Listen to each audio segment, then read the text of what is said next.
The Top Knot Creative Show, the Top Knot Creative Show. Seeking super smart, super talented superheroes. How to be wow over the world and all around. The Top Knot Creative Show, the Top Knot Creative Show. Hello everyone, this is Shantae Schrader and welcome to the show where we seek out the super smart, super talented, and basically the superheroes who are taking over the world and making it super wow. Today we are talking with Stephen Glassman. Stephen Glassman is an LA-based sculptor who first caught international attention in the early 1990s when he began creating free-form, large-scale bamboo installations in urban sites devastated by the Rodney King riots, Malibu fires, and Northridge quake. These works became local symbols of resilience as well as a springboard for the permanent monumental-scale public works that he creates today, art for art's sake in a social context. Stephen's work has been published worldwide, has been awarded an NEA White House Millennial Fellowship, a Chrysler Design Award nomination, a London International Creativity Award, and many more. And we couldn't be more excited to have Stephen on the show with us today. Stephen, thank you for joining us. Thank you. Wonderful. Well, let's kind of start at the beginning. How is it that you got into sculpting, and then how is it that the bamboo installations, which are so unique and distinct, became part of what you worked with? Wow, that's a big question. Yes. I guess that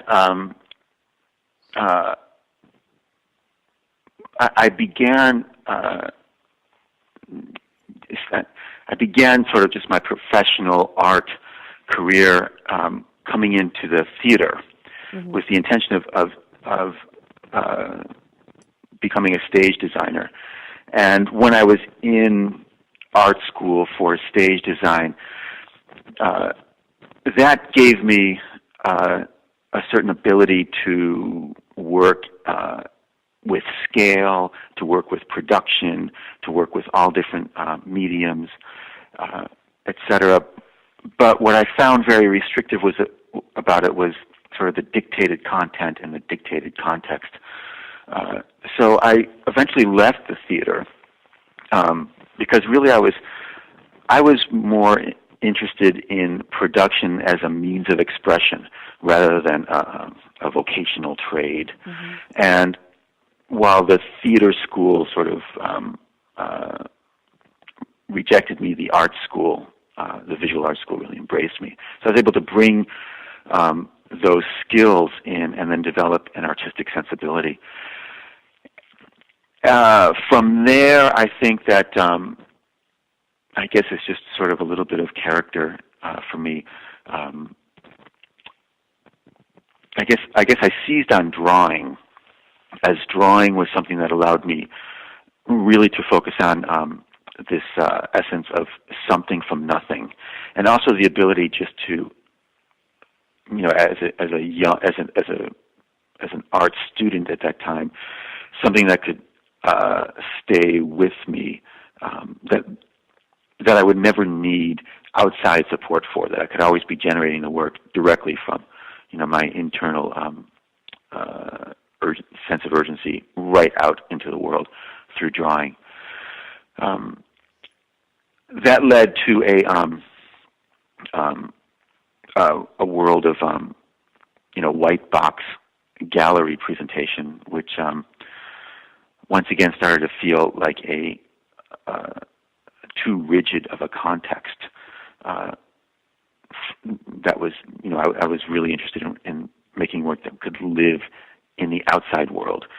And I fell into this world of avant-garde circus, I would say, avant-garde street circus, and really started touring the country at the time, doing this kind of work, and this sort of tough, raw, agitprop, durable, expressive work that could really survive, and more than survive, but attack and impact the pedestrian day-to-day world.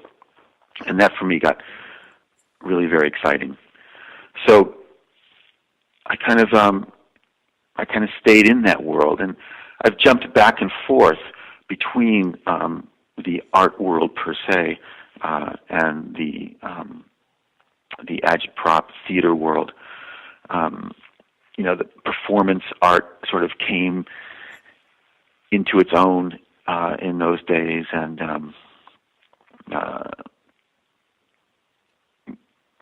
there were a lot of overlapping edges. I would say for me, it was always an art inquiry, an art search. I was really just out to create a meaningful, relevant form and have it live and contribute in the world. I think then there's,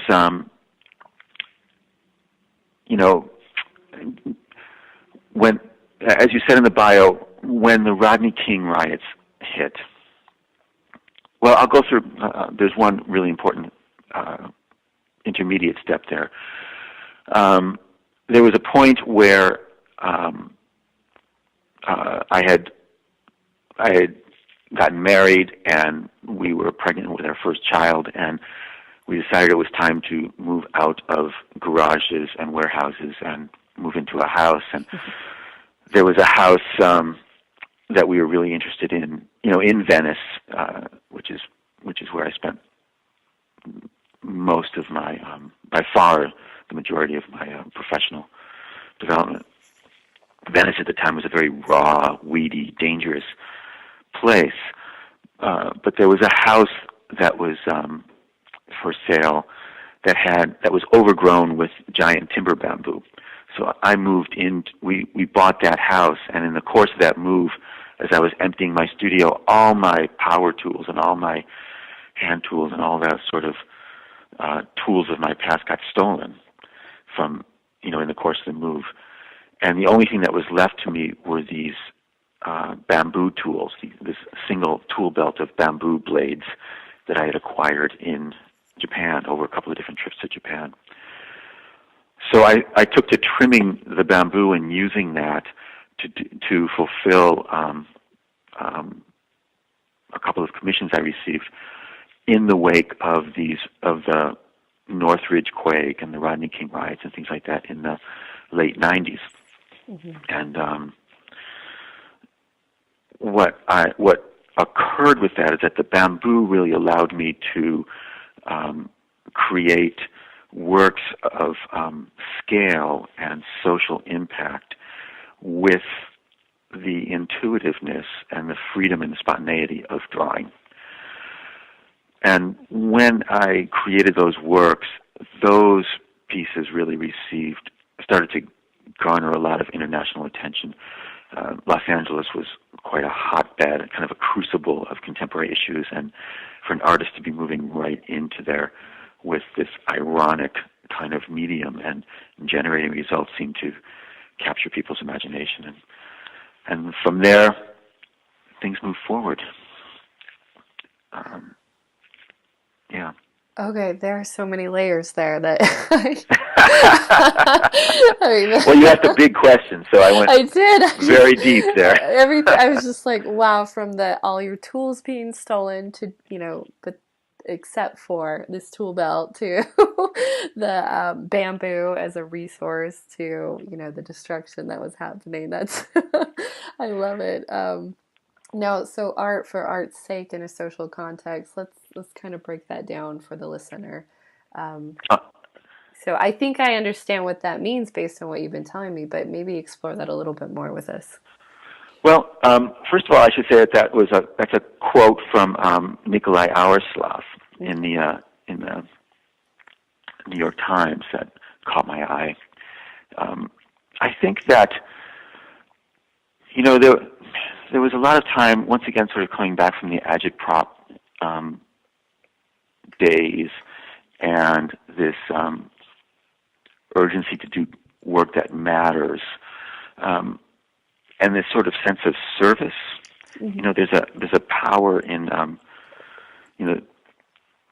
with powerful expression comes a certain amount of leadership, a certain space of leadership, or with leadership comes a certain space of expression, you might say. But married to that necessarily is kind of a service. like to lead you must follow kind of thing. So I was concerned early on with bringing a certain sense of content and narrative in my early work. And then with the freedom of the bamboo, when the context, well, it's interesting because when you're working in a gallery and you've got this neutral white box, and that's the context of your work, I guess looking back, there was an urge on my part to bring a content to that, the value of human and social content into that context. But when moving out into these this wake of devastation, of urban devastation, there was already this context of this human social context that you were moving into. So there came, I guess I could say, and this is all hindsight being 20/20, I think that bringing back just this free expression in this as a constructive, as a socially and aesthetically constructive contribution gained value. So I think that's what I would say, art for art's sake in a social context. I worked with disenfranchised youth from drug programs. I worked with homeless people who were living in some of these sites and eventually started to employ them to work on these projects. And so there was a lot of service involved with creating this stuff. It was, on other levels, it was kind of beautifying a neighborhood. But I think that the conventions of what you would think about that kind of work were not present in the final presentation of the work. I mean, the final presentation of the work, there were times when, like one time, a police car came running up and told us to stop what we were doing because he thought that we were graffiti artists. So. So, we kind of really walked the line there. No, we're artists. Well, yeah, that's what they all say. Yeah. Love it. So, you have worked with, large scale, which I know, I am by no way an artist, but I know what it takes to visually be able to take a concept and, create it on a large scale where you're only able to consume, bits and pieces. So that is definitely an incredible talent and distinction. Let's kind of go into about Urbanair. That's how I found you, was the work that you've done with Urbanair. And for our listeners, Urbanair, I'll just kind of read what I saw on Kickstarter. Urbanair transforms existing urban billboards to living suspended bamboo gardens embedded with intelligent technology. Urbanair becomes a global node, an open space in the urban skyline, an artwork, symbol, and instrument for a green future. And we will have the link to that, and there's a beautiful video which I think does an amazing job of explaining that. But maybe you could talk to us about how that came to be, what was behind that, and of course how you brought that to fruition through Kickstarter. Sure. I guess, where it began, and once again this goes back some, but in doing these, when the Northridge quakes hit in Los Angeles, and the freeways fell and buildings collapsed and roads buckled and bridges collapsed, there was all this devastation, and I was working in these sites, doing these bamboo installations, as this spirit of resiliency. However, as I looked around, the billboards were unaffected. And it was quite remarkable, because there are these enormous cantilevers. Structurally, there's just these enormous cantilevers on a single mast, and yet not one fell. And they began to shift for me. I stopped even looking at the ads, but just the structures began to shift for me as kind of monuments.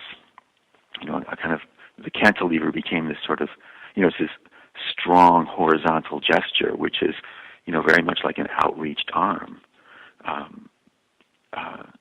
or an outreached hand. It's that kind of, it's a generous gesture. So they became very interesting for me as a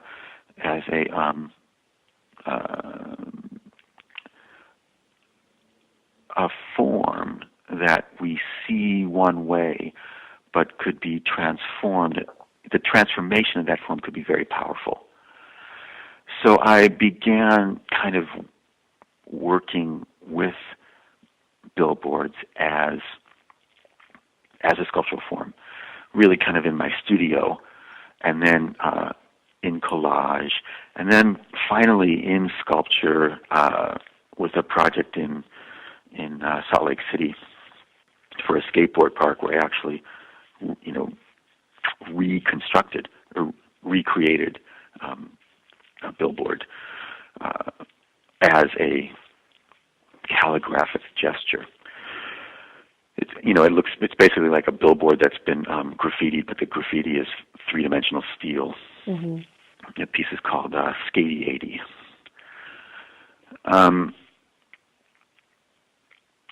So let's see, where was I going with this? So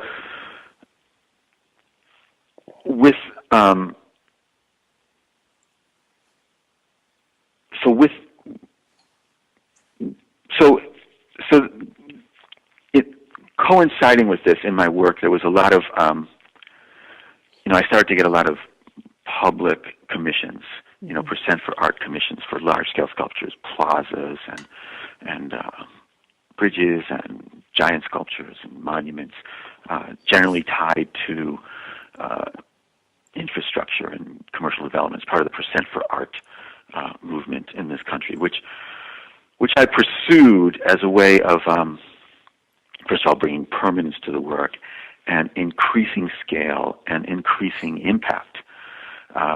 Really helping, working with city engineers and city architects to create powerful, lasting monuments, and the kind of work that was inspiring me. Some of the bridges of Calatrava, or the public work of Rem Koolhaas, and these sort of monumental shifts. The work of B.I.G.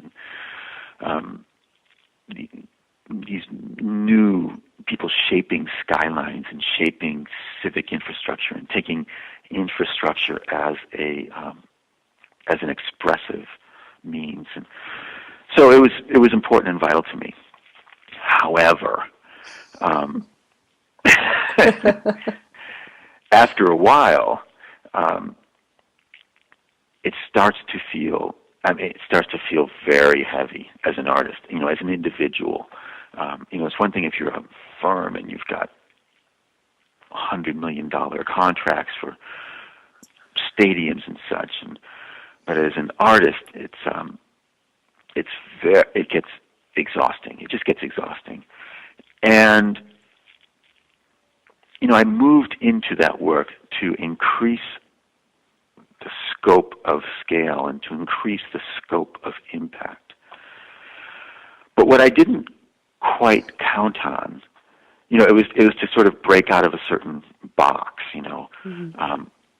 Or maybe it was to break into a certain box, and that's a funny question but what happened was that I started to feel that even though the work was getting bigger and the budgets were getting bigger, the box was getting bigger as well. Mm-hmm.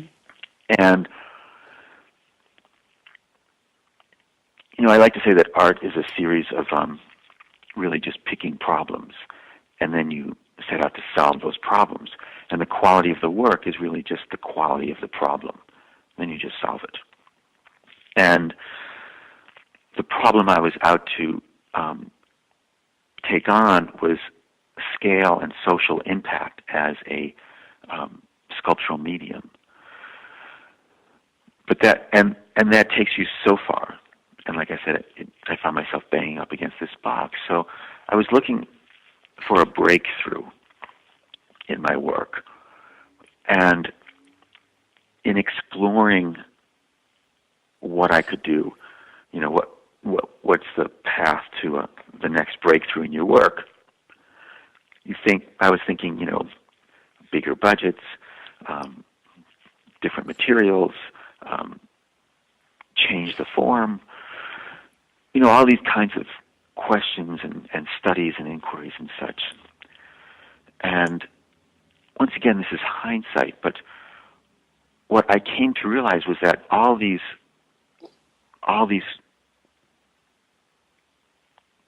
questions, all these changes I was proposing were really just that. They were changes. And they were changes of content. But I was after like a significant breakthrough in scale, to do something on the scale of like Rodin Crater Project, or something of that importance, that breaks through time and scale on that level. And I realized that what I was looking at were just issues of content, but what I had to shift was the context of the work. Just completely shift the context of the work. And for that, I just kind of left my art conversations and left my public art conversations and left that community and started engaging in other circles and other communities. And it was when I was in the course of a relationship I was developing with a friend of mine, Dan Burrier, who at the time was the Chief Innovations Officer at Ogilvy Mather. And I was, we were out one night, and he was saying how much he really, liked the artwork. He was visiting the studio, and he was really interested in the billboards. And he'd like to do something with the billboards, like maybe do a fence on this house that he had just built or just bought. And, maybe do some sort of variation of that to create a fence around this house or something. And I said, if I were to do a billboard with you, I would want to do something huge, I wouldn't be interested in just doing a fence or a little tchotchke for your wall or something like that. Mm-hmm. And that just kind of got me thinking on another scale of billboards, and I kind of went back into the studio. And it wasn't for the sake of a commission for his work, it was just following a certain thought process. It was strictly a studio process. And I had been exploring with gesture and bamboo construction and, calligraphic forms on bamboo and this form and that form, this drawing, that drawing. But then I just put the image of, I collaged a work of just living bamboo, just the raw, just simpler. Simplest, most direct path to create the greatest impact. And I just threw the bamboo on there as an image, and there was a clang there, a spark, and I created the work as a two-dimensional image, and started to share that image, and the image and the concept of it just sparked huge interest. I like to say that if the world is a bell, then art is a hammer. And there was something about this particular strike that just rang true. And it was a very resonant gesture. And the project sort of took off. You know, engineers and advertising execs and media people and environmentalists, you know, began to jump on. It had meaning. And it was and because it wasn't an artwork in the way I've always considered artwork, a single person's work to live as an artwork on in a place or something like that. I just sort of kind of gave it away on that level, and it just grew into this kind of global strategy, this global movement. And that's how it came to be. Love it. So you go through Kickstarter. You have a goal of 100,000, which you exceed, and then you have these backers, which you have about a little over 1,500 backers. Right. What was that like having? I know that with these projects and campaigns on Kickstarter, the backers want to be involved. You know, they're very passionate about the campaign. Clearly, what was that like from an artist's point of view to also be dealing with the collaboration there of backers? You mean in the course of the campaign? Yes. It was amazing. It was really amazing. People were just very, very passionate about the project, and you know, I would say we broke the 100,000. I think about 3 hours before the deadline, and you know, of course, I was on the computer all night that night. Or you know, right up. I think the deadline was 11:11 and 11:11 p.m. And I was pretty much on the computer all day, doing everything I could to generate donations. And as we were coming to the end, there were people online and comments coming in from Taiwan, from London, from Rio de Janeiro. I mean, from all over the world, saying, "We're going to make it. You know, I love this project," and it was amazing. You know, because you work so much alone in your studio, and to be that connected, and to have somebody, you know, when we broke the 100,000, somebody from London, I think, wrote, "Yay! Art matters."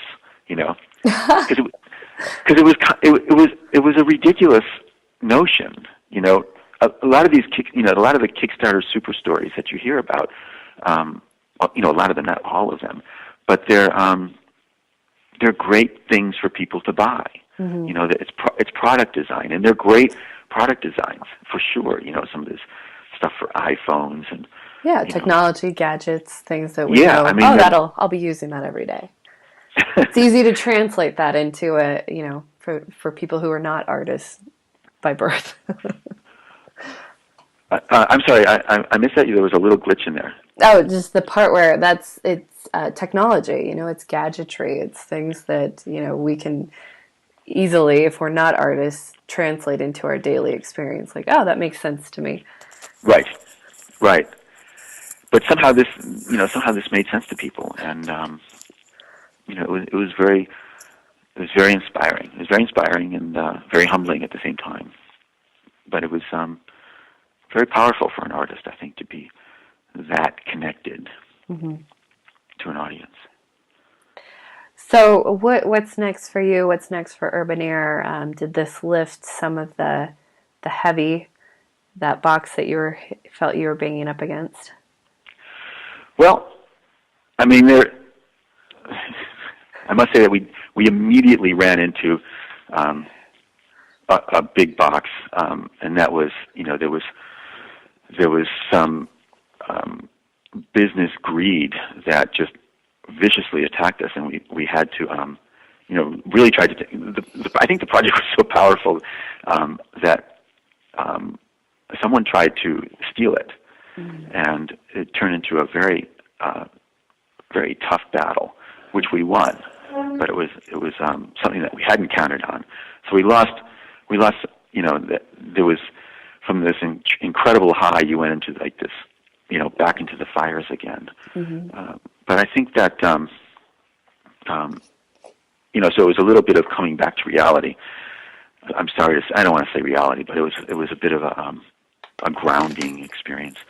But we had to go through a lot of paperwork and a lot of battles right off the bat. But we're back on track again.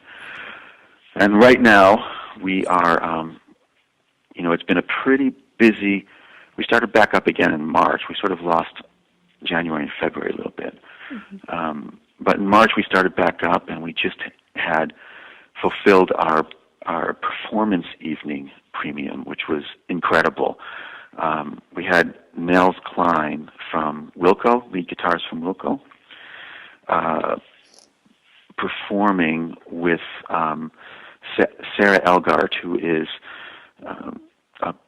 really a leading avant-garde performance and dance pioneer here in Los Angeles, and Kevin Kerslake, who's well known to punk video circles as a kind of premier media director. He's done Nirvana, Rolling Stones, Sonic Youth, kind of given the video and media imagery for all those people. He was doing projections on the rooftop of a downtown Los Angeles building, and as part of Sarah's performance, Sarah was dancing with a helicopter. So we had a helicopter floating above this, lighting and providing sort of like the percussion rhythm for Nels and Sarah. So it was quite an amazing event. We rented the top floor of the building, which was a giant loft. There's just a party space, and Giant Robot. I don't know if you know Giant Robot. They're a great sort of Japanese pop anime store gallery. Okay. Yeah. They're at giantrobot.com. You can find them. They curated a film exhibition in the course of throughout the space below, and it was quite an amazing evening. And with 300 people attended. It turned into a bit of a fundraiser as well, and 300 people attended. From there, we went right into premium production, and we're producing the rest of the premiums, the prints, the bags, the T-shirts, and all that stuff. And we're moving into an exhibition in Boston that opens January 25th, which is entitled Transforming Infrastructure. And it's curated by Scott, I don't want to say Burton, but something like that, Scott Burton, a curator who's Boston-born but living in London. And the Boston Society of Architects brought him over to curate this show in their beautiful space in downtown Boston, and it should be a really great show. And I was very flattered. They really wanted Urbanair as a symbol of transforming infrastructure, which is really at the heart of what I do. So that opens June 25th. Oh, that's where we're at. Yeah. Okay, that's like now. Okay. Yeah. Okay. Amazing. So if our listeners, are interested in learning more, you have a number of links that we'll put on the website, but how can they, get in touch with you? I don't know if they the process for commissioning work, if you are even open to that anymore. Sure, of course. Okay. Of course, yeah. There's a couple of websites. The Urbanair website is urbanair.is. That's I-S. So Urbanair is www.urbanair.is. And then, of course, there's links, cross links back and forth to my own Stephen Glassman Studio website, which is stephenglassmanstudio.net. Mm-hmm. And it's Stephen with a PH, Stephen Glassman Studio.net. Wonderful. And there's contact information on both of those, contact links on both of those. Mm-hmm. And to our listeners, we'll make sure to have all those links there, as well as the Facebook, the social media links, Stephen's bio and details. All of that will be on our website. But Stephen, thank you so much for joining us today. I've loved learning about this, learning about your process and kind of what it looks like you'll be focusing on in the next little while. Thank you for joining us. Sure. Thank you, Shante. Wonderful. And to our listeners, thank you for listening. Now get out there, build something beautiful. Until next time, take care.